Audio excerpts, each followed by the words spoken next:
Good morning. So നമുക്കിന്ന് next exercise നമുക്ക് നോക്കാം. നമ്മൾ ഫസ്റ്റ് എക്സസൈസ് നമ്മൾ കഴിഞ്ഞ ക്ലാസ്സിൽ കണ്ടായിരുന്നു. റേഷ്യോ എന്താണെന്ന് നമ്മൾ പറഞ്ഞു. അതുമായിട്ട് ബന്ധപ്പെട്ട ക്വസ്റ്റ്യൻസ് നമ്മൾ കണ്ടു. ഇനി നെക്സ്റ്റ് സെറ്റ് ഓഫ് ക്വസ്റ്റ്യൻസ് നമുക്ക് നോക്കാം.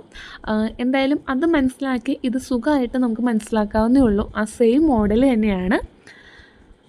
അപ്പോൾ നമുക്ക് ഫസ്റ്റ് ക്വസ്റ്റ്യൻ വായിച്ചു നോക്കാം. കാൽക്കുലേറ്റ് ദ റേഷ്യോ ആണ് നമുക്ക് എഴുതേണ്ടത്.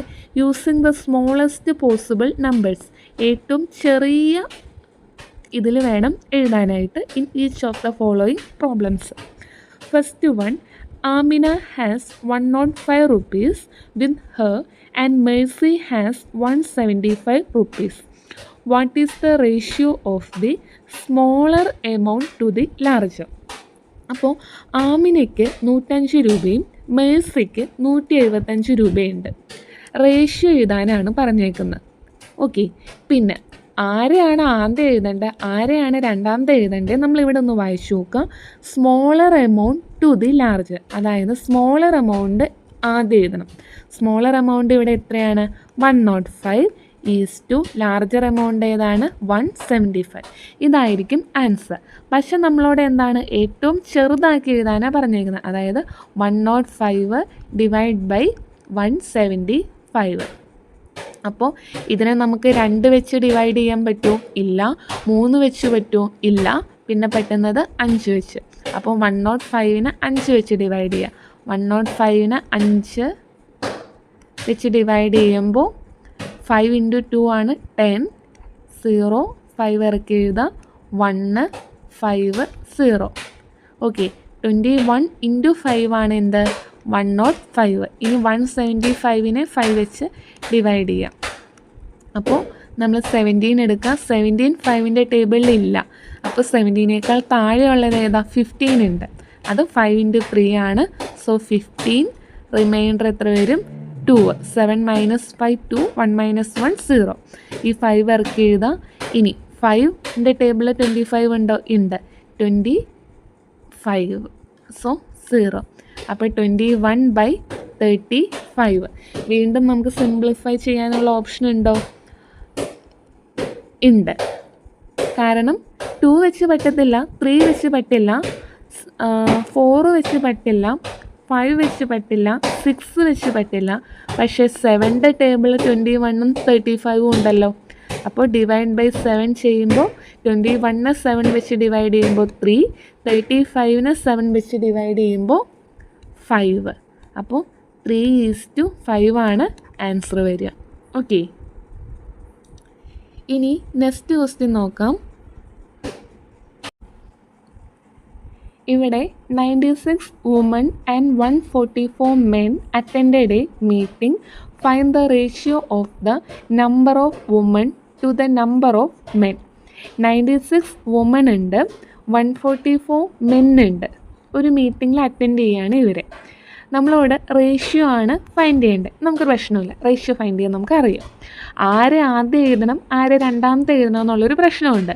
നമ്മളിവിടെ നോക്കിക്കേ, ദ നമ്പർ ഓഫ് വുമൺ ആണ് ആദ്യം എഴുതേണ്ടത്, to the number of men രണ്ടാമത്. അപ്പോൾ ആദ്യം വുമൻ്റെ നമ്പർ ഏതാണ്? 96 ഈസ് ടു 144. സിംപ്ലിഫൈ ചെയ്ത് എഴുതണ്ടേ? ഇതിനെ ഒരുപോലെ ഡിവൈഡ് ചെയ്യുന്ന നമ്പർ ഏതാണ്? 2 വെച്ച് നോക്കാം. അപ്പോൾ 96നെ 2 വെച്ച് ഡിവൈഡ് ചെയ്യാം. 2ൻ്റെ ടേബിളിൽ 9 ഇല്ല, 9നേക്കാളും തൊട്ട് താഴെയുള്ള 8 ഉണ്ട്. 2 × 4 ആണ്. സോ 9 - 8 1, 6 ഇറക്കി എഴുതി. 2ൻ്റെ ടേബിളിൽ 16, 8 ടൈംസ് ആണ്. 16 0. ഓക്കെ, അപ്പോൾ 48 കിട്ടും.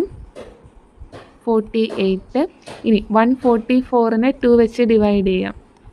ഓക്കെ, 2ൻ്റെ ടേബിളിൽ 14 എപ്പോഴാണ് വരുന്നത്? 7ൽ 14 0 4. 2ൻ്റെ ടേബിളിൽ 4 എപ്പോഴാണ് വരുന്നത്? 2 ടൈംസ്, അതായത് 4 - 4 0. അപ്പോൾ 48/72.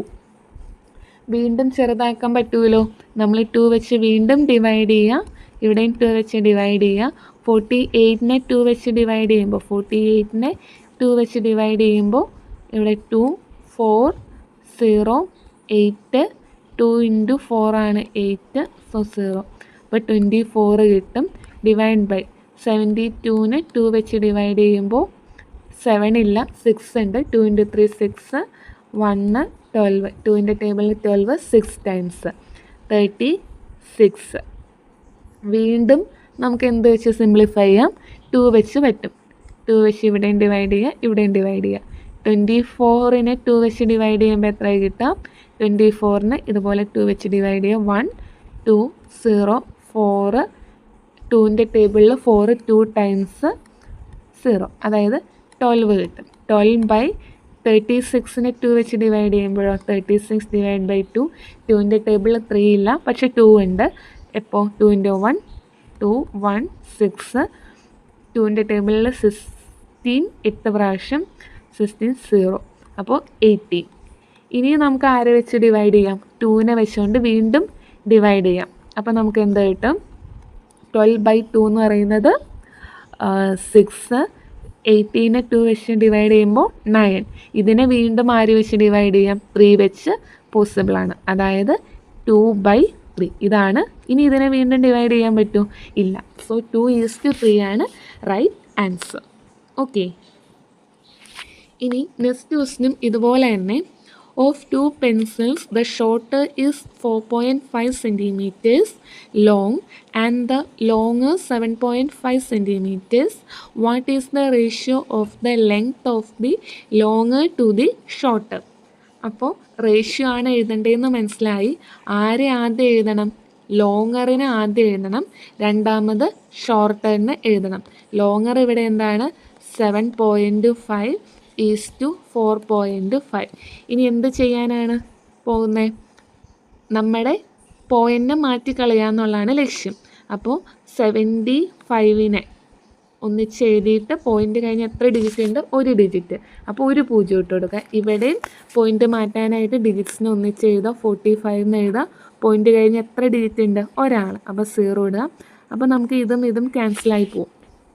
അതായത് 75/45 അല്ലെങ്കിൽ 75:45.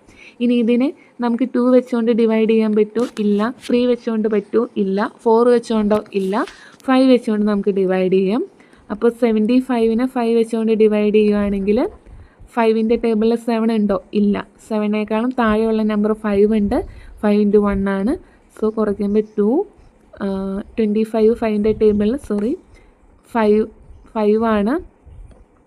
ഓക്കെ. സോ 0. അപ്പോൾ 15/45നെ 5 വെച്ച് ഡിവൈഡ് ചെയ്യുമ്പോൾ 5ൻ്റെ ടേബിളിൽ 45 ഉണ്ടല്ലോ. എപ്പോഴാണ്? 9. വീണ്ടും ഇതിനെ 2 വെച്ചുകൊണ്ട് ഡിവൈഡ് ചെയ്യാൻ പറ്റത്തില്ല. 3 വെച്ചുകൊണ്ട് ഡിവൈഡ് ചെയ്യുക. അപ്പോൾ 15നെ 3 വെച്ച് ഡിവൈഡ് ചെയ്യുമ്പോൾ 5 വരും. 9നെ 3 വെച്ച് ഡിവൈഡ് ചെയ്യുമ്പോൾ 3 വരും.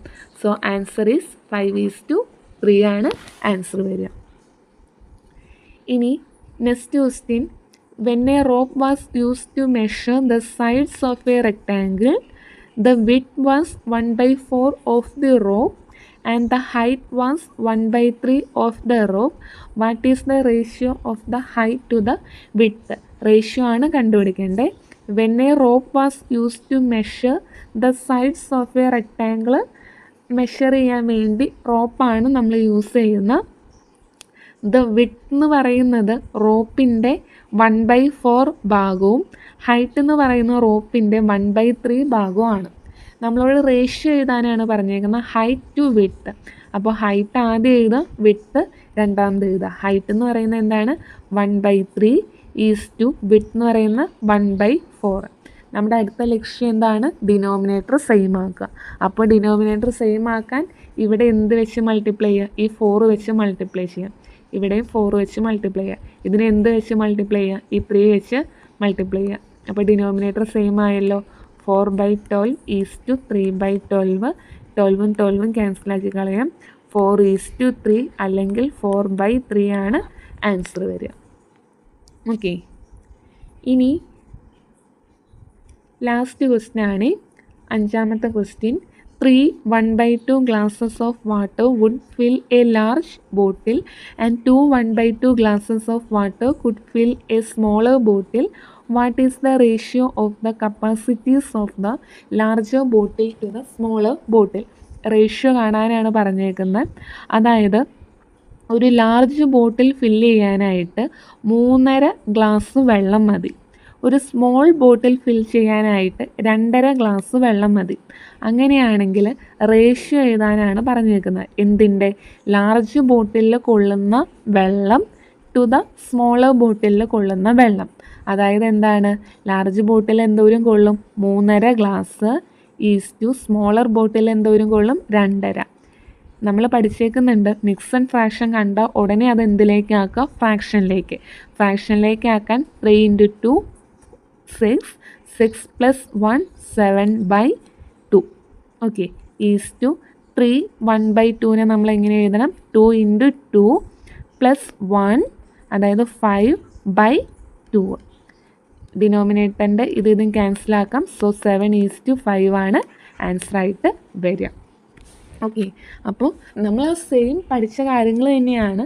അപ്പം നിങ്ങൾ ആകെ ജസ്റ്റ് റേഷ്യോ എങ്ങനെയാണ് എഴുതേണ്ടതെന്നുള്ള കാര്യം മനസ്സിലാക്കിയാൽ മതി. വേറെ ഒന്നും ഇതിലില്ല. പിന്നെ മിക്സ് ആൻഡ് ഫ്രാക്ഷൻ വരുവാണെങ്കിൽ ഫ്രാക്ഷൻ ആക്കാനുള്ള കാര്യം, പിന്നെ പോയിൻ്റ് വരുവാണെങ്കിൽ പോയിൻ്റ് മാറ്റുന്ന കാര്യം, പിന്നെ ഡിനോമിനേറ്റർ സെയിം ആക്കാനുള്ള ഈ 3 കാര്യങ്ങൾ പഠിച്ചാൽ നമുക്ക് ഈ ചാപ്റ്ററിൽ ഫുൾ മാർക്ക് നമുക്ക് വാങ്ങാനായിട്ട് പറ്റും. അപ്പോൾ ഇത്രയത്തിൻ്റെ നോട്ട് നിങ്ങൾ പ്രിപ്പയർ ചെയ്യുക. നിങ്ങൾ പഠിക്കുന്നതിൻ്റെ ഒപ്പം നിങ്ങൾ മനസ്സിലായത് അരികത്ത് പെൻസിൽ വെച്ച് എഴുതിയിടാനായിട്ട് ശ്രദ്ധിക്കുക. അപ്പോൾ നിങ്ങൾക്കത് മനസ്സിലാക്കാൻ പറ്റും. Okay, so thank you.